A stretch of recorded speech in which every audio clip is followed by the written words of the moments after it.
hi, everyone. It's so nice to see all of your faces. I'm really excited for this conversation, but I just wanted to give a little bit of background context.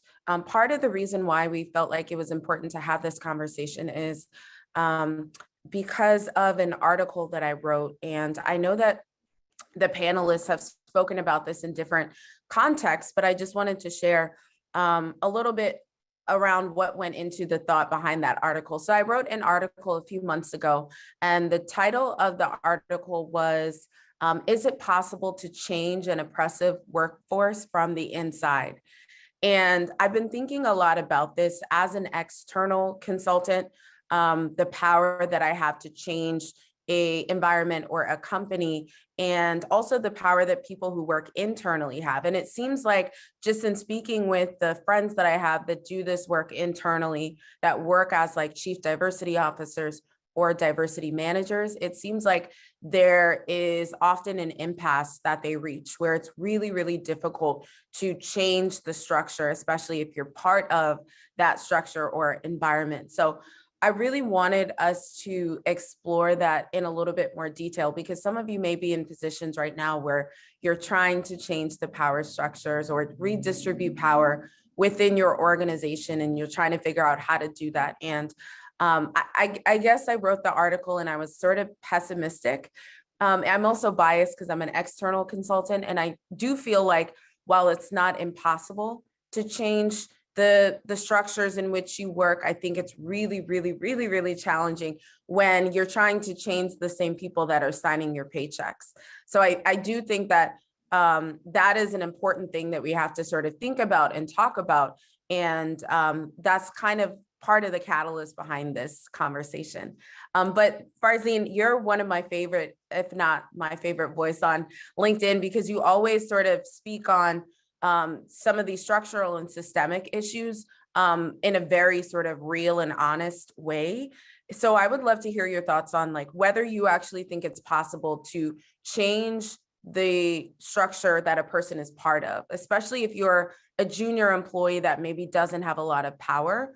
How do you go about, or do you even think it's possible to go about to changing that structure? I think your article, is it possible to change an oppressive workplace from the inside, like resonated with so many of us, because we've realized how much energy it takes to, on a personal level and even on a collective level, to kind of change these, not just like, I'm not talking about even on a systemic level, just to make minor incremental changes in the workplace. I want to kind of take a step back and kind of go over a little bit of my kind of understanding of how we got here and why that's so difficult, before I kind of even go into, is it even possible? So the way I typically frame these things is that if we look at capitalism in its current form as an outgrowth of the systems of colonial oppression that have existed in its prior, that capitalism just kind of changed some of the players, as opposed to it being a state run enterprise where we're going to different territories across the planet and exploiting land, labor, and resources. The capitalists emerged out of the Industrial Revolution, which were kind of separate from the state kind of apparatuses. So like, because of that, there wasn't as much sort of structural like violence that was implemented as you'd see with colonialism, which is a literal movement to a place and taking of. It morphed a little bit. The violence just subsided just slightly, although you can make lots of arguments about capitalism is basically neocolonialism, all these things. But what happened was, in our current structures that live in this capitalist society, basically adopted the same structures of colonialism. You have very hierarchical systems where there are power brokers at the top. And if those power brokers emerged from Europe, they're obviously going to implant European values into the system. So you are constantly, if you're trying to make any sort of change, you're constantly swimming against this current, right?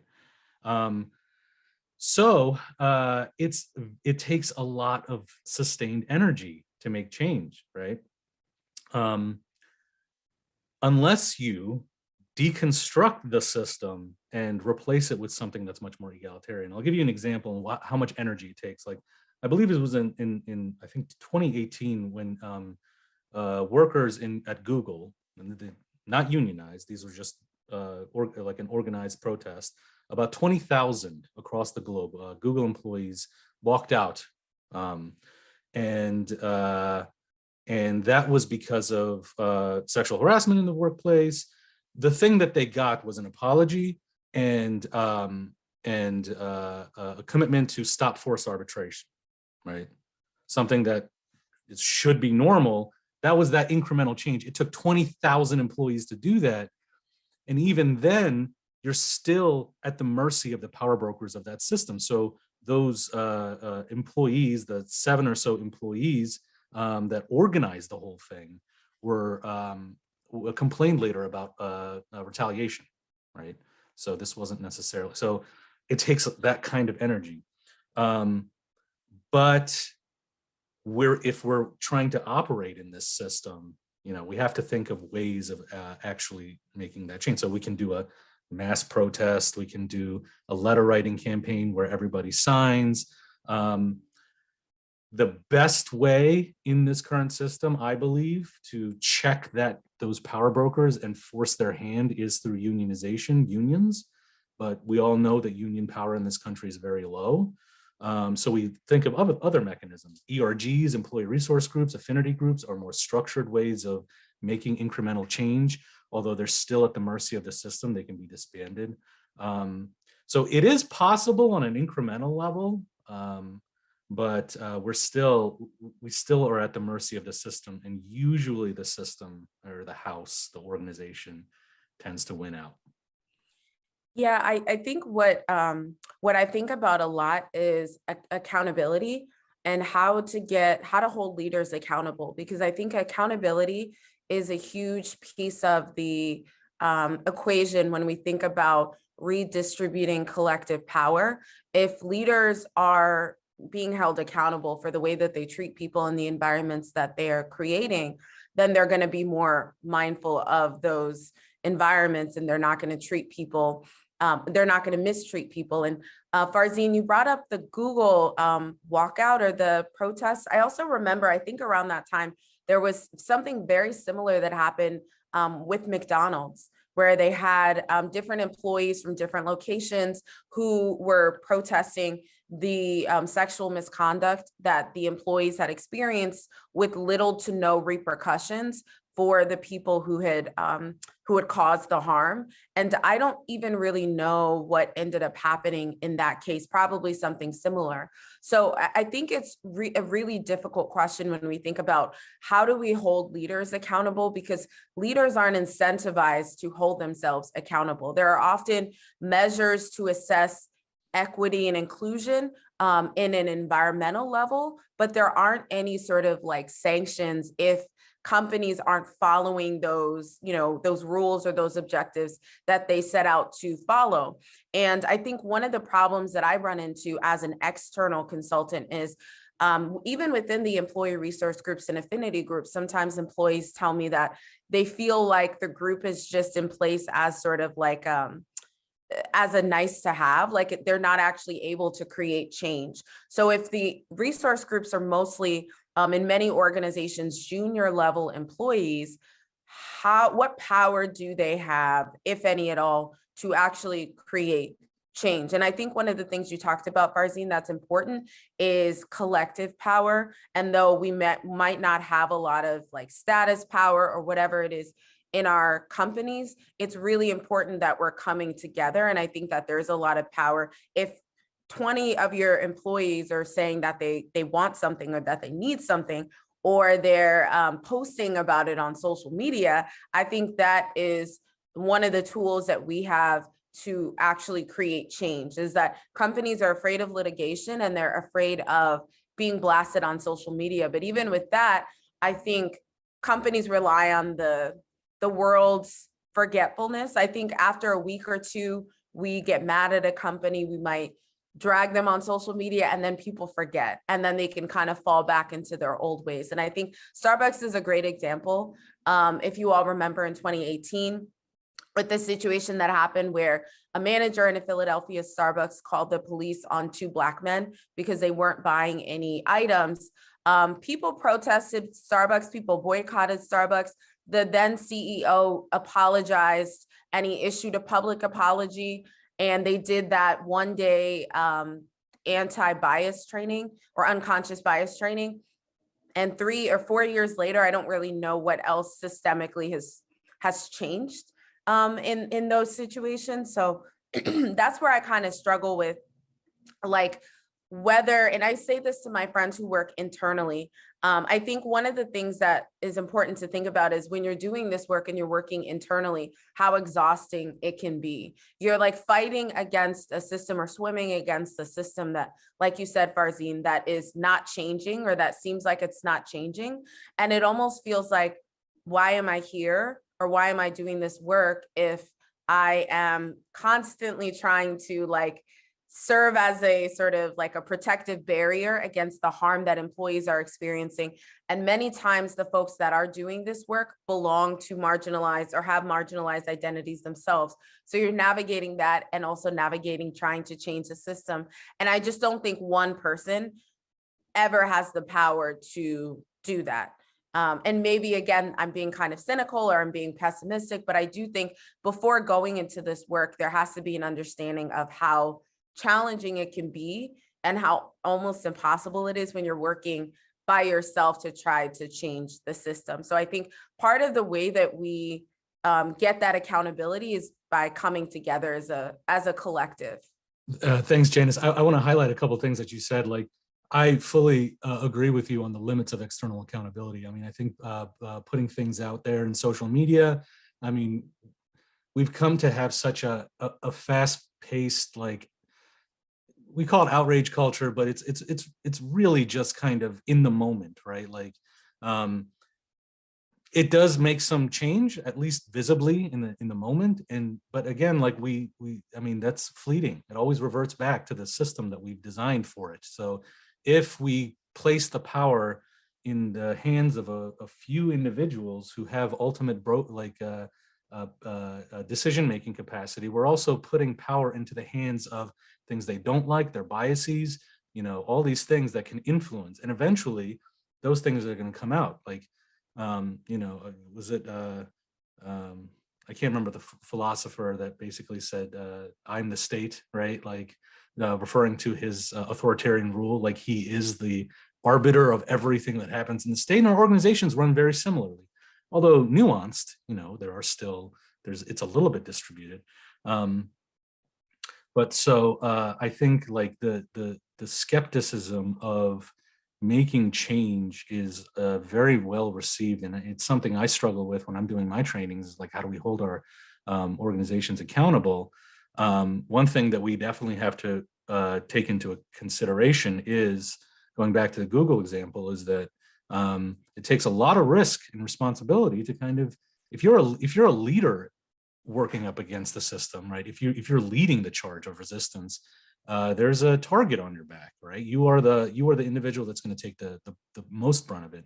So distributing that risk and responsibility, and making sure that as we exercise collective power, we see it through to the end. It's not just we've made our we've had our demands met on the outset. Accountability is making it sustainable, and also making sure that nobody who's involved is retaliated against, and that kind of thing. So there's a lot working against us, and even the greatest tool that we Tissa, thank you. It was Louis. It was the 14th, yeah, the Sun King, right? Or was it Napoleon? I'm sorry. It was French guy said it. Je suis l'état, I think it was. But anyhow, so I think it's very, very important to kind of recognize the risk in exercising collective power, of the power of our networks. And so yeah, we have a lot to kind of think through. Yeah, one question that I think is, and maybe I know we'll unpack it later as well, but one question that I think is important for us to talk about is, how can employees organize collectively? Because I think the power is within the collective. And I think that it's important to also note that when we think about white supremacy as a system, one of the things that it does is it makes us feel separate and individual, and it takes us away from the community-oriented mindset. And I think that one of the fears with unionization within companies, leaders don't want us to come together, and leaders don't want people to unionize and to join, because there is an understanding that within the collective, there is a lot of power. So what do you think as far as ways that employees can organize collectively to bring about change that is sustainable? I think, I think honestly, like if you're able to, like collective bargaining, collective organization, either structured through union or walkouts, those do have the most effect, I believe. And unionization is a like a structural kind of an organizational, basically systematized check on that power. It's not in the moment. It's not ad hoc. It's there's a legacy of it. It's sustainable. So, but again, like it's so difficult because so many states in this country have created these right to work laws where it makes it almost nearly impossible to form and sustain a union, collect union fees and all these things. So if we can try and figure out ways of replicating union action, on labor rights, that is the best thing we can do in the moment. I did mention employee resource groups. I did mention walkouts, letter writing campaigns, external accountability. These things kind of, again, they're high energy, but low impact, and require sustained energy over time, sustained high energy over time. And so these are some ways of checking and making sure that things incrementally change. Hopefully, the idea is to change the mindset of the power brokers in your organization to be much more progressive and egalitarian, thinking about how people operate in the workplace and the things that, the coercion in the workplace, and being more flexible and all these things. And a collective show of force kind of does that to a certain degree, right?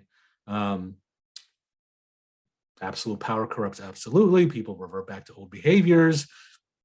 It's not always sustainable. So I think I share, I think I share your pessimism and sometimes cynicism here, Janice, on how exactly we can maintain this stuff, but it requires a lot of sustained energy. I know a lot of ERGs that I've worked with, very excited in the outset, do a lot of great programming, mostly celebratory. I mean, that's fine in the moment, but momentum loses out, right? People get diversity fatigue. They question why they don't do this. They're not compensated adequately. So compensation for ERGs is important. The people putting the labor into the ERGs is important. And so that's an alternate, like, structural check to unions, but I would never say ERGs take the place of unions. I will say that sometimes, for example, I've seen a lot of success from the employee resource or affinity groups that focus on individuals' disabilities, kind of reframing, how we talk about disabilities, or even lobbying to get, certain accessibility items on the plate and that kind of thing. And again, it takes the reception of the power brokers in an institution to make that, to foster that change, to drive that change. But sort of that's this collective show of force that we're talking about. All of it is, again, it's fleeting, right? It can collapse at any moment. There's no, in the absence of a union, there's nothing structurally holding it in place. There's so yeah, there's certain things that we can do to express power. Most of it is in the moment, just like the Google walkout, just like the Starbucks thing. But without a true deconstruction of the power structure of an organization and a reimagining of it, it's a lot of energy, I would say. Yeah, I think sometimes we just have to be honest with the structures in which we work, and just do, like, a lot of us are just doing what we have to do to survive the structures that we're in. And it is unfortunate that a lot of these larger companies, especially those that have been around for a while, I never say anything is impossible, but it's almost impossible to change the power dynamics, because there is no incentive to hold leaders accountable. Why would I want to, if I'm a leader, why would I want to hold myself accountable? Like, there's no incentive or push to do that. So I can I can hire people from different backgrounds and with different abilities. Does that mean I'm treating them fairly or treating them equitably? Who's holding me accountable for actually doing that? So I think that for a lot of folks, the sad reality is that change will not come until we leave those environments and those structures. And I think there is privilege in being able to leave a toxic environment.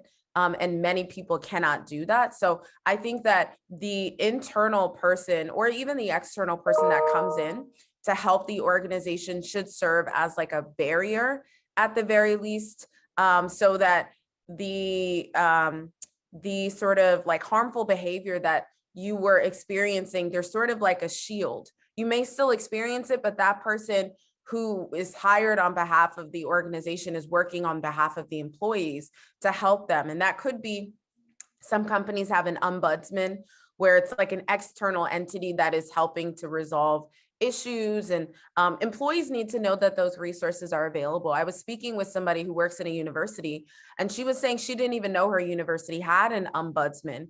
She didn't even know that there was this external person outside of HR, outside of leadership, that she could speak to. So there are resources that are available to employees. Employees just don't always know that those resources are available. And I know I saw Constance in the chat had said it starts with fostering trust with those employees. And I think that in a lot of organizations, the trust has been broken, and it's going to take a lot to rebuild that trust, but it starts with accountability, and leaders have to be accountable and holding themselves accountable. But I struggle because I feel like there isn't an incentive for leaders to hold themselves accountable. So how do you make people like be introspective and think about the ways that they're creating the environments that they're creating? So that's what I struggle with. But I think that one thing that when you think about collective power, one thing that we have to understand is that sometimes